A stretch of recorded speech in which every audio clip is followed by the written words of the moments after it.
You do not come into this life to teach your child anything.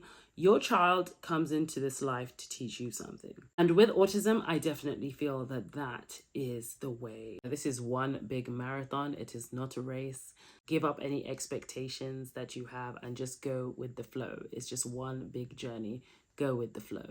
Like this video and subscribe. I knew my son had autism just by looking at him. I could tell. I'd had an interaction with a boy that had autism in the past, but I can't say that I was ever really that well versed about it. And autism is such a wide spectrum as well. It can be very difficult to compare another autistic child to another, because where there can be overlaps, for the most part, no two autistic children are exactly the same. I kind of had a gut feeling that he had autism. When he was 3 years old, he was diagnosed with autism spectrum disorder.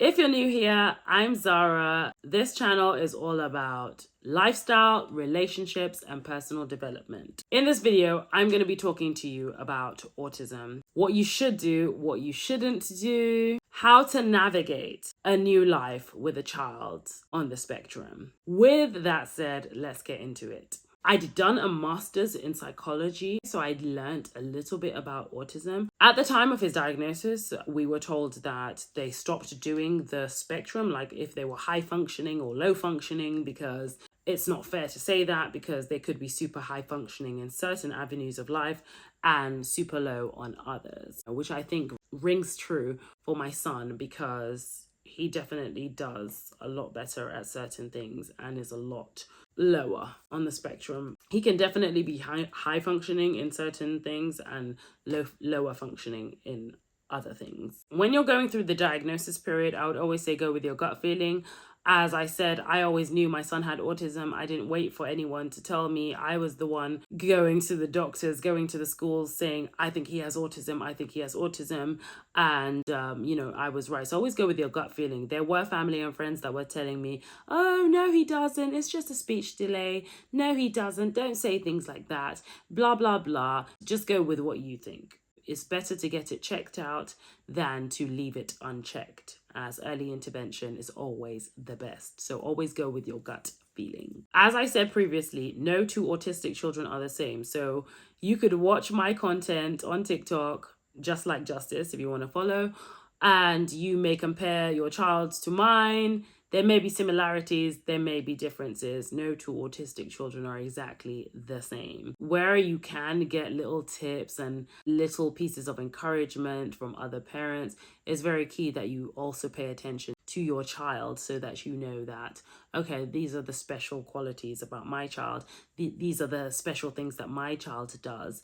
And just know those patterns, because once you know the patterns, you'll start to notice the triggers that lead to the meltdowns, etc. And it's much easier to control the meltdowns if you already know what's coming or what's likely to trigger them, so you can remove those triggers in advance or get the atmosphere, the environment correct in the first place, so that you don't have to sort of undo anything. You don't have to get them upset and then try to calm them down. Just try to avoid them getting upset altogether by making the environment exactly how they want it, how they like it, how they prefer it. So getting to know your child. What snacks do they like? Do they have to have snacks when they're going on the bus? Do they have to have snacks when they're going on the train? Get to know your child. Do they like cutting their hair? Do they hate getting their hair cut? What are those things that they absolutely despise? How can you minimize friction? How can you minimize a meltdown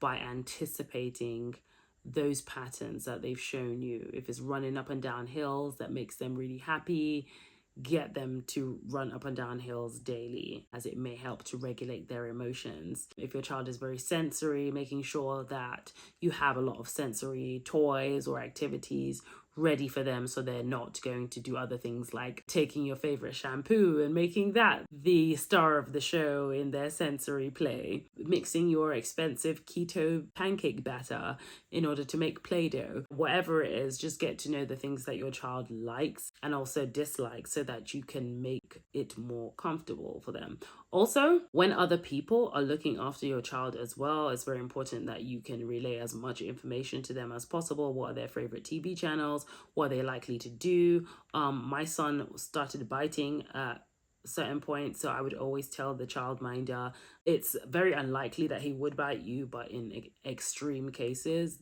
he has bitten in the past. So just to be aware of that. So just knowing like what is your child capable of.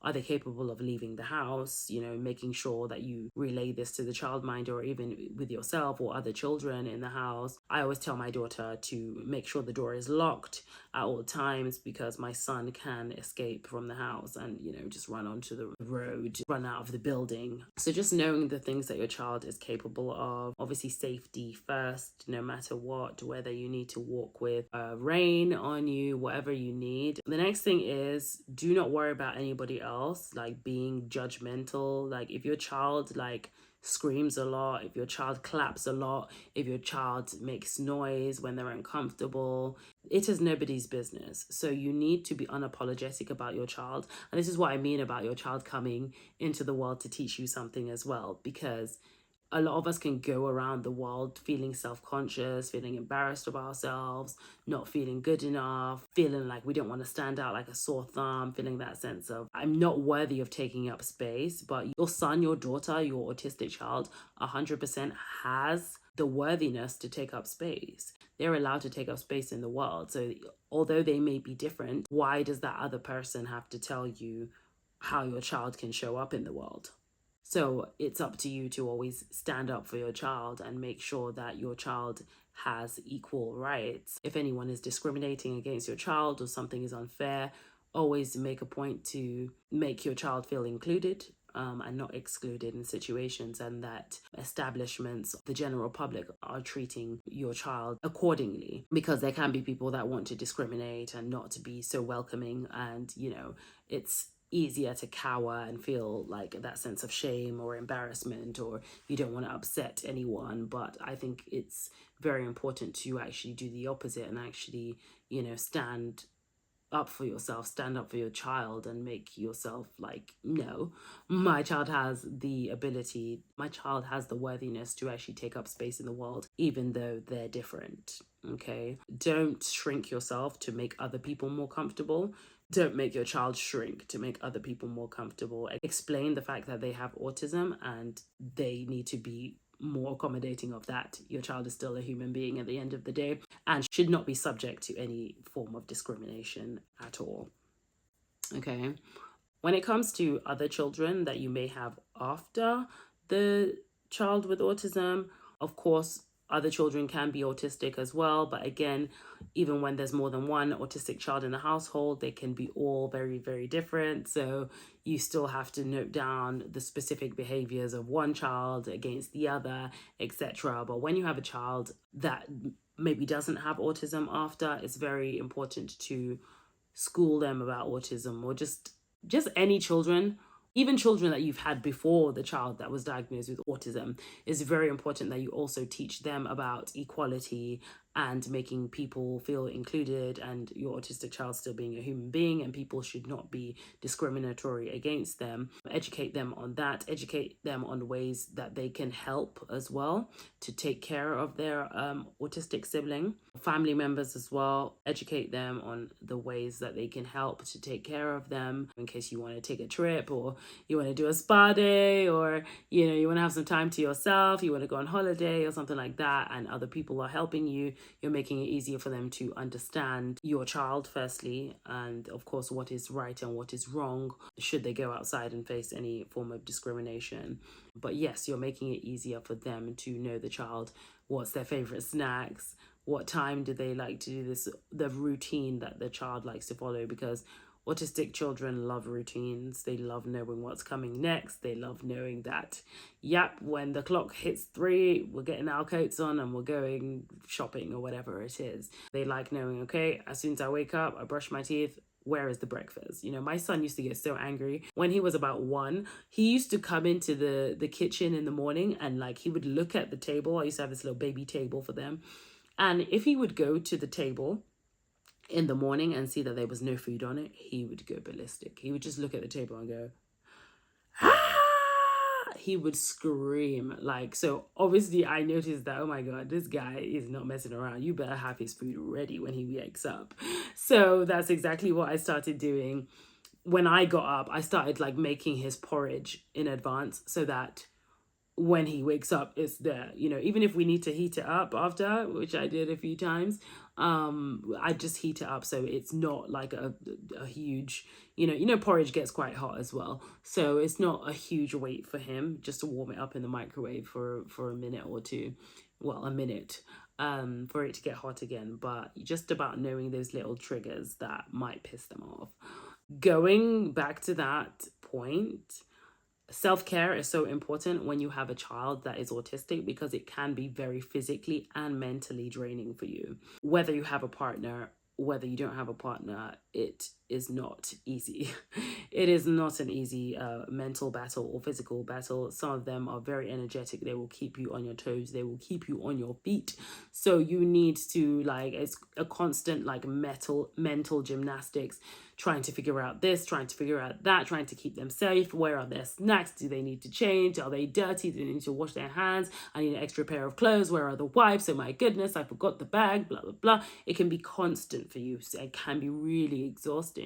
So I think like balancing your self-care is so important when you have a child that has autism. Like, it's just unmatched. Whether you need to like make sure that you schedule a nail appointment every month, or a massage every month, a shopping date with your friend every month, like with no children or anything like that, like try to arrange it, even if it's just once a month, that you're doing something that just makes you feel like you again, you're in touch with your femininity, that sort of thing, just coming into your own sense of self-care. Again, it doesn't need to be monthly. You can pick up practices daily, like journaling, what went well today, gratitude, what are you happy for. I'm always grateful for my child just being so happy, running in the park, that sort of thing. That makes me really, really happy and grateful that he can do that. My son is non-verbal as well, so I don't focus on the fact that he's non-verbal. I don't focus on that as being a negative thing. I don't even think about that. It's just, that's just the way he is. That's just the way he is at the moment. Is he going to talk tomorrow? I don't know. But I don't put my energy on the things that he can't do. I put my energy on the things that he can do and that are making him happy. So I always put down in my gratitude journal, like, I'm thankful for his ability to run around in the park and be happy and those kind of things. You can do self-care daily. Again, that might be just washing your hair, having a bath, going to sleep early, putting yourself, listening to an audiobook, waking up early and meditating or doing breath work or whatever it is that just puts you in a good space, and remembering that you are not your situation. You are not the stress. You are not the exhaustion. All the everything around you is not a reflection of you, and anything that puts you in a good vibration, just do that, whether it's daily, weekly, monthly, whatever you can do to make you feel good about yourself. It is very, very important, and it will help you show up better for your child tomorrow if you're feeling good about yourself. You know what I mean? If you're feeling bad about yourself, you're feeling negative about your situation, you're feeling negative about the stress and the exhaustion, you're only going to just put that onto the child anyway, and you're not going to have the energy to play in the park. It's cold, I don't want to go out, which isn't going to be any good for the child because they can't regulate their emotions, etc. And then, nobody wins. So it's always good to just put yourself first and make sure that you are prioritizing your needs, as well as that of the child as well. If you're liking this video so far, give it a thumbs up, and you may want to subscribe to my channel, as you may see other videos that might interest you. Also, you may want to follow us on TikTok. It's Just Like Justice on TikTok. Make sure you get as much help as you can. Try to speak to other parents that do have children with autism. I think that parents of children with autism can be quite helpful. They've definitely been to me. I found out so many things just by talking to other parents. They've told me that I can get, free cinema tickets and things like that for my son. There's like autistic viewings in the cinemas. I can get like ride access passes so my son doesn't have to wait in lines when we go to Legoland and stuff like that. I've gotten like little like grants from charities before. Other parents have gotten like iPads and things like that can help their child to learn with autism. So it's really good to like, even if it's just online, like on Reddit, or just like watching YouTube videos, or on TikTok, or wherever it is, like always like be ingesting autistic content, if you will, because you will pick other things from other parents that say stuff that might actually help your child and might actually help your journey. Whether that's actually, stuff about days out, or it might be stuff about self-care, it might be stuff about teaching them how to talk, it might be stuff about how to potty train, it might be stuff about exciting places to take them to, it might be how to calm the meltdowns, whatever it is. Just always be ingesting content, increasing your network of resources that you can. I was at the park one day and my son was really angry and he was having a meltdown, and I thought, oh God, everyone's looking at me. Like, I mean, I didn't really care, to be honest. I'm just used to it now. Like, I was just in my own zone, just pushing him on the swings, and he was so angry. He was really, really upset. And a mom that was pushing her kid on the swing next to me, she was like, oh, is he autistic? Because her older daughter was 14, and it wasn't the child that she was pushing in the swing. Her other child had autism, and she actually gave me a book. She actually gave me a book recommendation called Autistic Logistic. I'll try to link it down below, as I got mine on Amazon, and she said that it was just phenomenal for her. I've started reading it, I haven't finished, so I can't tell you many tips from it just yet, but that's what I mean about just being very open, and giving resources to people, as well as people giving resources to you, and letting your child take up space as well. So what if my child is having a meltdown in the park? There will be some that don't understand, and there'll be some that do understand and actually give you resources to actually help you. So don't be ashamed of your child like having meltdowns and things like that. Just always focus on just keeping your zen.